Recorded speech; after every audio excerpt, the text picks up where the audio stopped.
Hello, જય માતાજી, જય શ્રી કૃષ્ણ. મિત્રો, આજની વાર્તા શરૂ કરીએ પહેલાં જો તમને વિડીયો પસંદ આવે તો લાઇક અને શેર કરજો અને ચેનલ પર નવા હોય તો સબસ્ક્રાઈબ કરજો. ચલો શરૂ કરીએ આજની વાર્તા. પાપની ગરમી. શિવાની સવારે લગભગ 9:30 વાગે ઓફિસ પહોંચી. તેણીએ તેની હેન્ડબેગ ટેબલ પર મૂકી હતી જ્યારે મેડમ મેનેજર સાહેબે તમને બોલાવ્યા છે. હવે પટાવાળાએ આવીને શિવાનીને સંદેશો આપ્યો.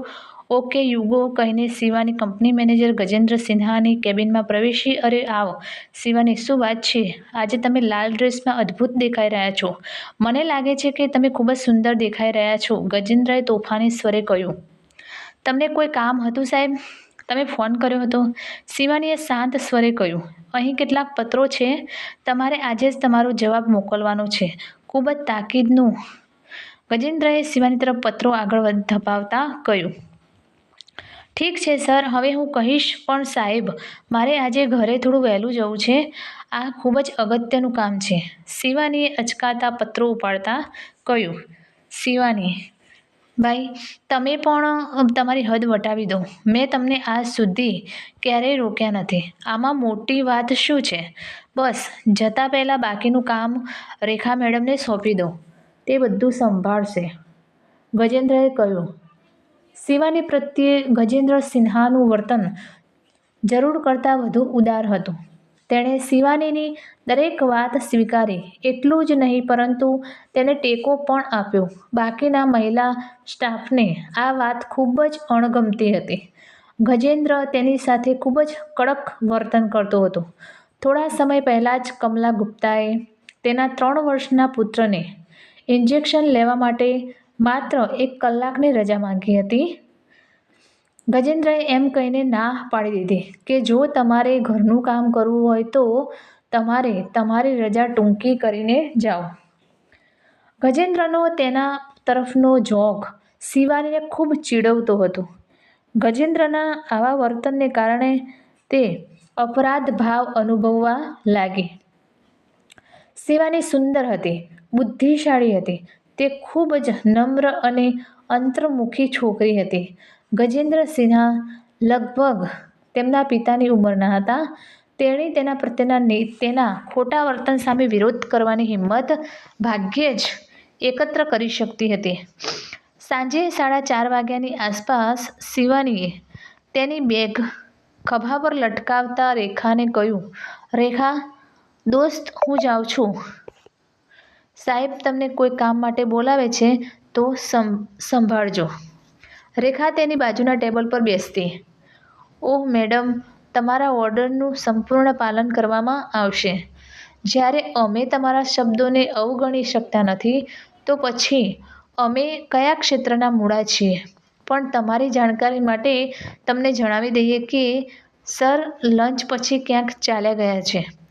તમે માત્ર નામના સેક્રેટરી છો. અમને સાચા તાજા સમાચાર પૂછો, રેખાએ હસીને કહ્યું. શિવાની પણ હસી પડી અને પોતાની બેગ ઉપાડી ઓફિસની બહાર નીકળી ગઈ. તે દિવસે શિવાનીએ રાહુલ અને તેના પરિવારને સાંજની ચા માટે તેના ઘરે બોલાવ્યા હતા. શિવાનીએ પોતાના અને રાહુલ વિશેની બધી વાત તેની માતા અને ભાઈને પહેલેથી જ જણાવી દીધી હતી. શિવાની અને રાહુલ કોલેજ કાળથી એકબીજાને પ્રેમ કરતા હતા. ઓફિસથી આખા રસ્તે એ દિવસોની યાદો કોઈ ફિલ્મની રીલની જેમ તેની આંખોમાંથી પસાર થવા લાગી. એ દિવસે કોલેજમાં વાર્ષિક ઉત્સવનો દિવસ હતો. આખી કોલેજમાં લગ્ન જેવો માહોલ હતો. પટાવાળાથી લઈને પ્રિન્સિપાલ સુધી બધા જ વ્યસ્ત દેખાતા હતા. રમતના મેદાનની વચ્ચે ભવ્ય સ્ટેજ બનાવવામાં આવ્યું હતું. હોલની અંદર છોકરા છોકરીઓ સાંસ્કૃતિક કાર્યક્રમો માટે રિહર્સલ કરતા જોવા મળ્યા હતા. શિવાની પણ તેની સાથે નાટક રજૂ કરવાની તૈયારીમાં વ્યસ્ત હતી. વચ્ચે બધા હસતા, મજાક કરતા અને ગપસપ કરતા. ક્યારેક તે ચાની ચૂસકી લેતો, વાતાવરણને નવી ઉર્જાથી ભરી દેતો. બરાબર 12 વાગે મુખ્ય મહેમાન માનનીય મંત્રી પધાર્યા. દ્વારની મંચ સુધી મંત્રીનું ભવ્ય સ્વાગત કરવામાં આવ્યું હતું. શિવાનીને હોલમાં કોલેજના બેન્ડની ધૂન સ્પષ્ટ સંભળાતી હતી. પછી મંચ પરથી એક સ્વરબદ્ધ અવાજમાં એક મધુર ગીત શિવાનીના કાને પહોંચ્યું. ગાયિકાના અવાજમાં એવો મોહ હતો કે તે સ્ટેજ તરફ દોડી ગઈ.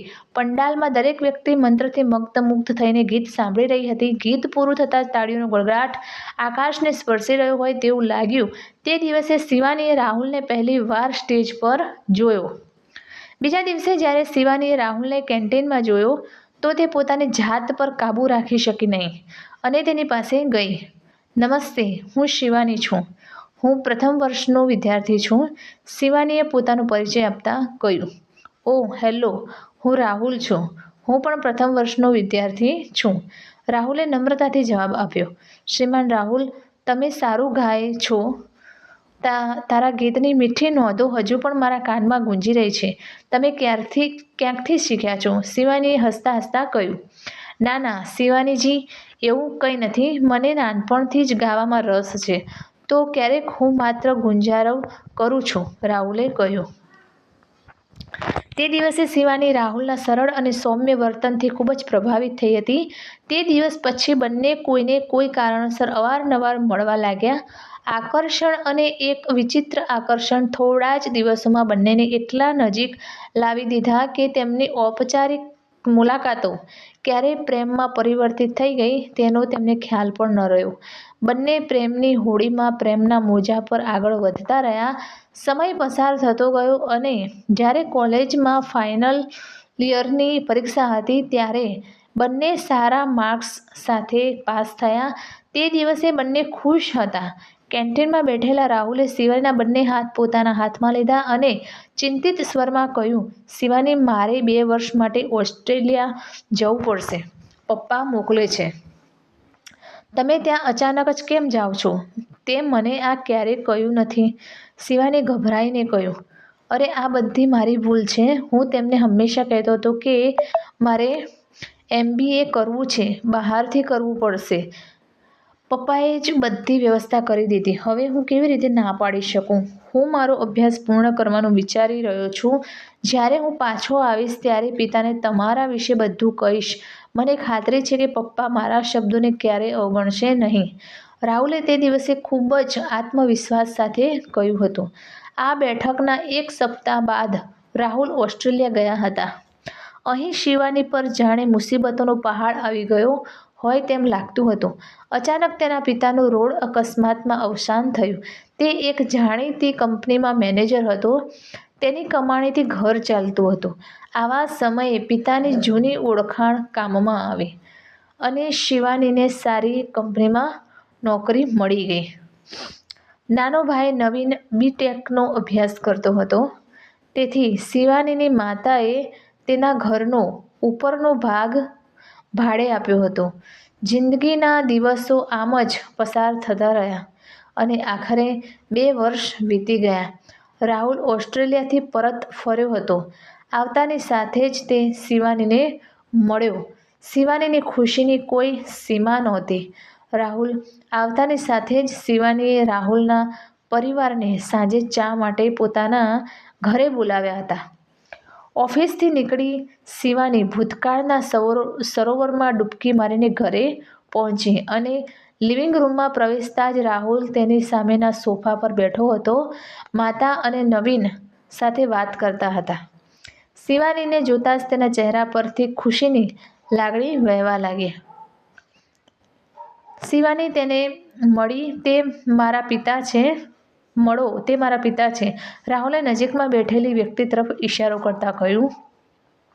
શિવાનીએ હસતા હસતા એ વ્યક્તિ તરફ જોયું અને શ્રદ્ધા સાથે હાથ જોડી દીધા. પણ તરત જ શિવાની બહુ ગભરાઈ ગઈ. તેનો ગુલાબી ચહેરો અચાનક નિસ્તેજ થઈ ગયો. તેના આશ્ચર્યની કોઈ સીમા નહોતી. તેણે ક્યારેય વિચાર્યું નહોતું કે તે આ વ્યક્તિને અહીં તેના પોતાના ઘરે મળશે. તેનું મગજ એક ક્ષણ માટે શૂન્ય થઈ ગયું. તે વ્યક્તિએ શિવાનીને જોયો કે તરત જ તેને ગભરાઈને પરસેવો વળી ગયો કે કર્તવ્યસભાન અવસ્થામાં તે ઊભો થયો. શિવાની કંઈ બોલે તે પહેલાં જ તે રૂમમાંથી બહાર નીકળી ગઈ. તે વ્યક્તિ બીજો કોઈ નહીં પણ શિવાનીના મેનેજર ગજેન્દ્ર સિન્હા હતા. ગજેન્દ્ર 3-4 મહિના પહેલાં જ કંપનીમાં જોડાયો હતો. ત્યારથી તેની નજર શિવાની પર હતી. તે તેની મજબૂરીનો લાભ લેવા માંગતો હતો. શિવાનીની સુંદરતા અને ગજેન્દ્રની દેખાડી આત્મીયતા તેના માટે અભિશાપ બની ગઈ હતી. ગજેન્દ્ર હંમેશા શિવાનીને નજીક લાવવાની તક શોધતો હતો. ક્યારેક તે મને ડિટેક્શનના બહાને તેને કેબિનમાં બોલાવતો, ક્યારેક તે મને સાંજની ચા માટે બોલાવતો અને ક્યારેક હું તેને કંપનીની હેડ ઓફિસમાં લઈ જવાના બહાને બજારોમાં લઈ જતો. મોંઘી વસ્તુઓ મેળવવાનો પ્રયાસ કર્યો. હોટેલોમાં ફિટ્સ. શિવાનીને કેદમાં ફસાયેલી કોકિલાની જેમ વેદના ભોગવવી પડી. તે દિવસે બહુ થયું જ્યારે ગજેન્દ્રએ મને રજા પછી શિવાનીના ડિટેક્શનના બહાને તેની કેબિનમાં બોલાવ્યો અને મને પોતાના હાથમાં લઈને કહ્યું, "તમે ખૂબ સુંદર છો, બુદ્ધિશાળી છો. જો તું મને સહકાર આપશો તો ટૂંક સમયમાં જ હું તારી ભેટ મેળવીશ. તમે પ્રમોટ કર્યું. હું તારા ભાઈ નવીનને પણ સારી કંપનીમાં મૂકી દઈશ." શિવાની તેના હાથની મજબૂત પકડમાં ધ્રુજી રહી હતી. ગજેન્દ્રએ પોતાના હોઠ શિવાનીના હોઠ પર મૂક્યા. "છોડો સાહેબ, તમે મને ગેરસમજ કરી રહ્યા છો. હું એવી છોકરી નથી. મારે તમારી પાસેથી કંઈ નથી જોઈતું." શિવાનીએ ગજેન્દ્રની પકડમાંથી પોતાને મુક્ત કરતાં કહ્યું અને કેબિનમાંથી બહાર નીકળી ગઈ. શિવાની આ ઘટનાથી એટલી હર્ટ થઈ ગઈ હતી કે તેને શું કરવું તે સમજાતું ન હતું. ક્યારેક હું વિચારું છું કે મારે ઘરે જ કહેવું જોઈએ કે પોલીસમાં જવું જોઈએ, પરંતુ નોકરી ગુમાવવાના અને બદનામ થવાના ડરથી તેની હિંમત તૂટી ગઈ અને તેણે ફોન પર રાહુલને બધું કહેવાનું વિચાર્યું. પણ મને ડર હતો કે આજના છોકરાઓના મન વિશે હું કંઈ જાણતી નથી અને કદાચ તેઓ મારા ચારિત્ર્ય પર શંકા કરવા લાગ્યા. ગજેન્દ્રને અચાનક શિવાનીના ઘરેથી જતો જોઈને અને શિવાનીનો ચિંતિત ચહેરો જોઈને રાહુલ અને શિવાનીના પરિવારજનો સમજી શક્યા ન હતા કે મામલો શું છે. સંજોગોને લીધે શિવાની પોતાની જાતને કાબૂમાં રાખી શકતી ન હતી. તેના હૃદયની બધી ઉદાસીનતા લાવાની જેમ ફૂટી ગઈ. તેણે પોતાના જીવનની દરેક ઘટના રાહુલ અને તેના પરિવારને જણાવી. રાહુલનું મન ઊંડી વેદના અને અકળામણથી ભરાઈ ગયું. પિતાના પગલાંએ શિવાની અને રાહુલના લગ્ન પર પ્રશ્નાર્થ ચિહ્ન મૂક્યું. તેઓ તેમના પિતાને પોતાના આદર્શ માનતા હતા, પણ આજે તેનો વિશ્વાસ ડગી ગયો હતો. તે સારું છે કે માતા આ દિવસ જોયા પહેલાં ઉપર ગયા. જો તે જીવિત હોત તો તે જીવતી વખતે મરી ગઈ હોત.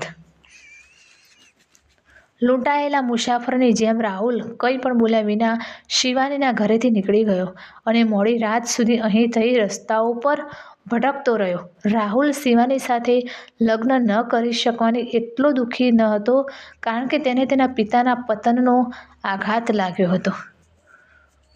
તે દિવસે શિવાની તેના રૂમમાં નિર્જીવ મૂર્તિની જેમ બેઠી હતી. રાતના અંધકારમાં તેની કમનસીબીનો પડછાયો સ્પષ્ટપણે જોઈ રહ્યો હતો. સમય અને સંજોગો પળવારમાં બદલાઈ ગયા. તેના અને રાહુલના લગ્ન વચ્ચે પ્રશ્નાર્થ ચિહ્ન ઊભું હતું. તે એવા છોકરા સાથે કેવી રીતે લગ્ન કરી શકશે જેના પિતાની દુષ્ટ દ્રષ્ટિએ તેનું જીવન બરબાદ કરી નાખ્યું હશે? તેના આત્માનો ઉલ્લેખ ન કરવો.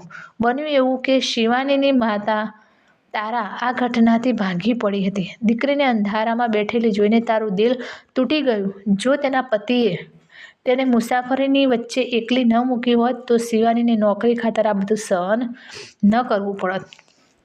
આંસુઓથી ભરેલી તેની આંખો તેની સાડીના પલ્લુમાં ખાલી કરીને તારા ઓરડામાં પ્રવેશે. લાઇટ સળગાવી દીકરીના માથાને ટેકો આપ્યો અને તેનું માથું તેની છાતી પાસે દબાવીને કહ્યું, "દીકરી, તું કેમ નાની લાગે છે? તે સારું છે કે તેની વાસ્તવિકતા પહેલાથી જ પ્રકાશમાં આવી ગઈ છે. જો લગ્ન પછી કેટલાક ઉતાર ચઢાવ આવ્યા હોત તો? ભગવાન જે કરે છે તે સારા માટે કરે છે. ઠીક છે, ચાલો ઉઠો અને તમારા હાથ અને ચહેરો ધોઈ લો. હું તમારા માટે તમારી પસંદગીની કોફી તૈયાર કરીશ." તારાએ તેની પુત્રીનું મોં તેના બંને હાથમાં લીધું, તેના કપાળ પર ચુંબન કર્યું અને હસતા હસતા રસોડામાં ગઈ. તે જ સમયે યોગાનું યોગ શિવાનીના ઘરની સામે ખાલી પડેલા પ્લોટ પર હંગામી ધોરણે રહેતા મજૂર પરિવાર દ્વારા બાંધવામાં આવેલી ઝૂંપડપટ્ટીમાં વાગતા રેડિયો પરથી શિવાનીના કાને એક જૂના ફિલ્મી ગીતનો અવાજ આવ્યો. મુझे तेरी मोहब्बत का सहारा मिल गया होता, अगर तूफान ન આવ્યો હોત તો કિનારો મળી ગયો હોત. આ સાંભળીને અચાનક શિવાની રડવા લાગી. શિવાનીના રાહુલ સાથે પોતાનું નાનું ઘર બનાવવાના ઘણા સપના હતા. બધા કપાસના ફૂલની જેમ વિખરાયેલા રહ્યા. સમયની સામે કોણે ક્યાં કર્યું છે? જો સમય ખરાબ હોય તો બધું સ્ટ્રોની જેમ તૂટી જાય છે. આ દિવસો દરમિયાન રાહુલનો કોઈ ફોન આવ્યો ન હતો કે શિવાનીએ ક્યારેય તેને મળવાનો પ્રયાસ કર્યો ન હતો. તેણીએ વિચાર્યું કે શા માટે તેણીએ એવા માર્ગ પર જવું જોઈએ જેની મંજિલ પહેલેથી જ નાશ પામી ચૂકી છે. પણ રાહુલની યાદોનું દર્દ તૂટેલા કાચની જેમ શિવાનીના હૃદયમાં ચોંટી ગયું હતું. હવે શિવાનીએ પોતાની ઘરમાં કેદ કરી લીધી હતી. કલાકો સુધી ઘરના એક ખૂણામાં એકલા બેસી રહેવું એ શિવાનીની દિનચર્યાનો અગત્યનો ભાગ હતો. તે એકલતા અનુભવવા લાગી હતી. તારાએ આ બધું જોયું ત્યારે તેનું હૃદય ડૂબવા લાગ્યું. તેણી તેને બીજે ક્યાંક નોકરી મેળવવા માટે સમજાવવાનો પ્રયત્ન કરશે.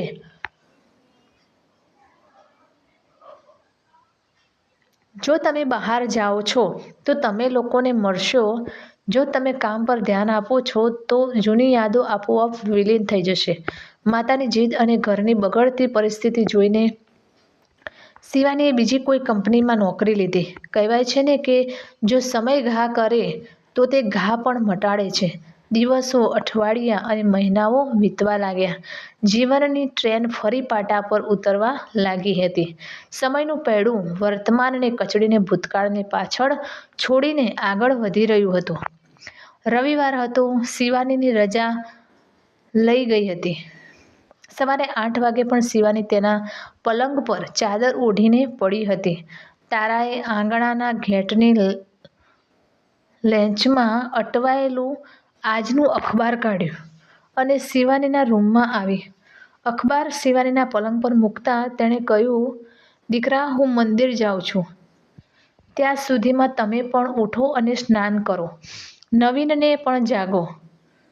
હું આવીને બટેટાના પરાઠા બનાવીશ. આજે ત્રણેય સાથે નાસ્તો કરીશું. માતાનો અવાજ સાંભળીને શિવાની ઊભી થઈને બેઠી. દરરોજની જેમ હું જાગતાની સાથે જ અખબાર ખોલીને મુખ્ય સમાચાર પર એક નજર કરી. પાનું ફેરવતા જ શિવાનીની નજર અખબારમાં છપાયેલી તસવીર પર ચોંટી ગઈ. તે મૃત વ્યક્તિનો ફોટોગ્રાફ હતો જે પોલીસે ઓળખ માટે છાપ્યો હશે.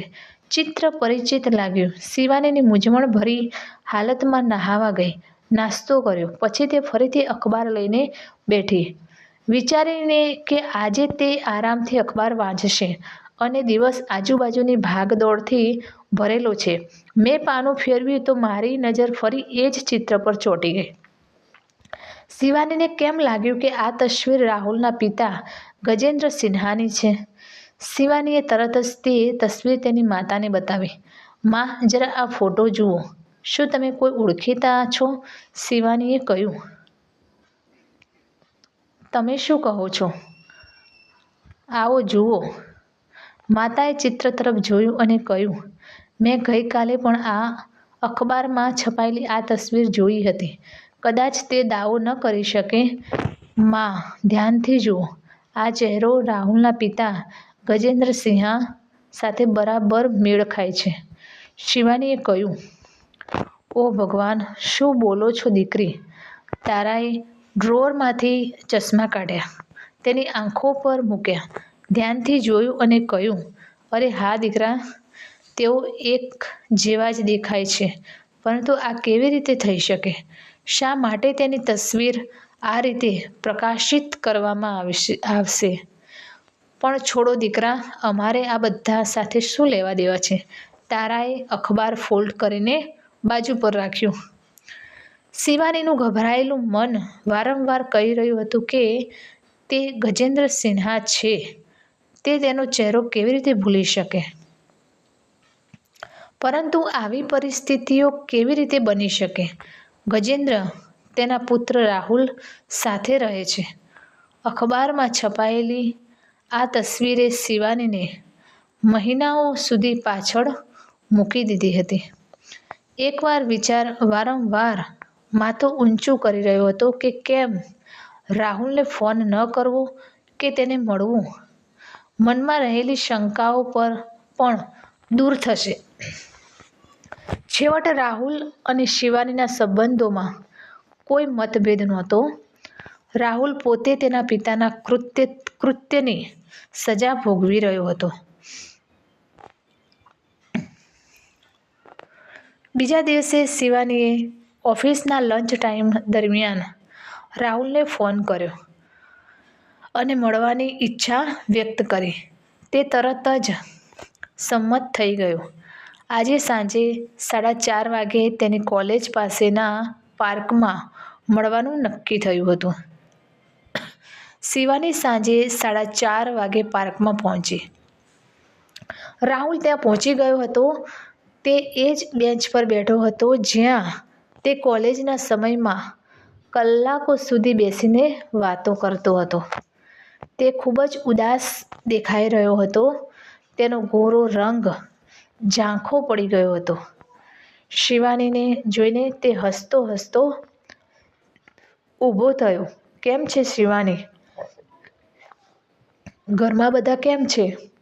તેણે મને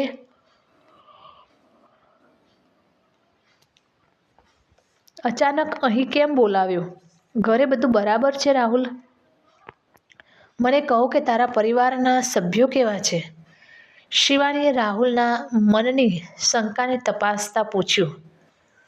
હવે મારા ઘરમાં માત્ર હું જ છું અને હું તમારી સામે છું. હું બિલકુલ ઠીક છું, રાહુલે કહ્યું. તમે તમારા પિતા સાથે નથી રહેતા? શું તમે એકલા રહેવાનું શરૂ કર્યું છે? શિવાનીએ પૂછ્યું. શિવાની, કદાચ તને ખબર નથી અને તને કેવી રીતે ખબર પડશે? મેં તને ક્યારેય કશું કહ્યું જ નથી. મારે તને શું કહેવું જોઈએ? બીજું હું કેવી રીતે કહીશ કે પિતા ઘર છોડીને ક્યાંક ભાગી ગયા છે? તે દિવસે તમારા ઘરેથી પાછા ફર્યા પછી બીજા દિવસે સવારે તમે કોઈને કહ્યા વિના ચૂપચાપ ચાલ્યા ગયા. મને ખબર નથી કે તમે ક્યાં ગયા હતા. મેં શોધવા માટે શક્ય તેટલી બધી કોશિશ કરી પણ નિરર્થક. છેલ્લા 6-7 મહિનાથી ક્યાંયથી પપ્પાના કોઈ સમાચાર નહોતા. રાહુલના કહેવાથી શિવાનીની શંકા વિશ્વાસમાં ફેરવાઈ ગઈ કે આ તસવીર ગજેન્દ્રની જ છે. પણ રાહુલને આ બધું ખબર નથી. શું રાહુલ અખબારો નથી વાંચતો? શિવાનીએ તેના પર્સમાંથી અખબાર કાઢ્યું અને તેનું પ્રિન્ટેડ ચિત્ર બતાવ્યું અને કહ્યું, જુઓ, આ તસવીર છાપામાં છપાયેલી છે. હું બિનજરૂરી રીતે મૂંઝવણમાં પડી રહ્યો છું એટલે જ મેં તમને અહીં બોલાવ્યા છે.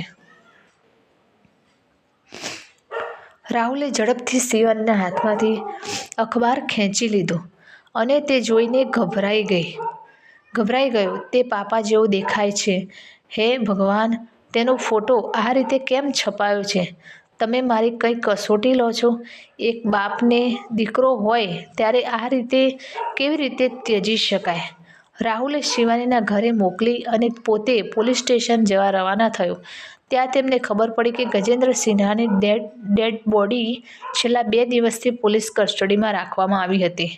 મથુરા રોડ હાઈવે પર એક વાહનની ટક્કરથી ગજેન્દ્ર સિન્હાનું મૃત્યુ થયું હતું. રાહુલના દુઃખની કોઈ સીમા ન હતી. તેણે તેના બધા મિત્રો, પડોશીઓ અને સંબંધીઓને બોલાવ્યા અને જરૂરી ઔપચારિકતાઓ પછી તેના પિતાના મૃતદેહને એકત્રિત કર્યો. રાહુલ અને તેના પરિવારે તેને સ્મશાન ભૂમિમાં અંતિમ વિદાય આપી. રાહુલે પિતાના અંતિમ સંસ્કાર પોતાના હાથે કર્યા હતા. બધાએ રાહુલને આશ્વાસન આપતા એક પછી એક સ્મશાન છોડ્યું.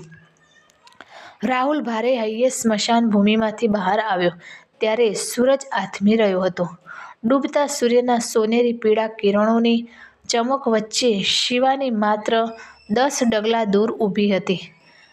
માતા અને નવીન પણ તેની પાછળ થોડા ડગલા ઊભા હતા. શિવાનીના આંખમાંથી સતત આંસુ વહી રહ્યા હતા. શિવાનીને જોતાં જ રાહુલના પગ જાણે થીજી ગયા હતા. શિવાનીના પગલાં આપોઆપ રાહુલ તરફ વધ્યા. તે રાહુલની નજીક ગઈ અને તેના હાથ પોતાના હાથમાં લીધા. બંનેએ એકબીજાનો હાથ પકડીને એક નવી દિશા, નવા ભવિષ્ય તરફ કદમ માંડ્યું. તો મિત્રો, આ કહાની તમને કેવી લાગી તો કોમેન્ટ કરીને જરૂર જણાવશો. અને વિડીયો પસંદ આવ્યો હોય તો લાઈક અને શેર કરજો. તથા ચેનલ પર નવા હોય તો ચેનલને સબસ્ક્રાઈબ કરી દેજો. ફરીથી મળીશું આવી જ એક નવી કહાની સાથે, વાર્તા સાથે. ત્યાં સુધી નમસ્તે, જય માતાજી, જય શ્રી કૃષ્ણ, હર હર મહાદેવ. Thanks for watching.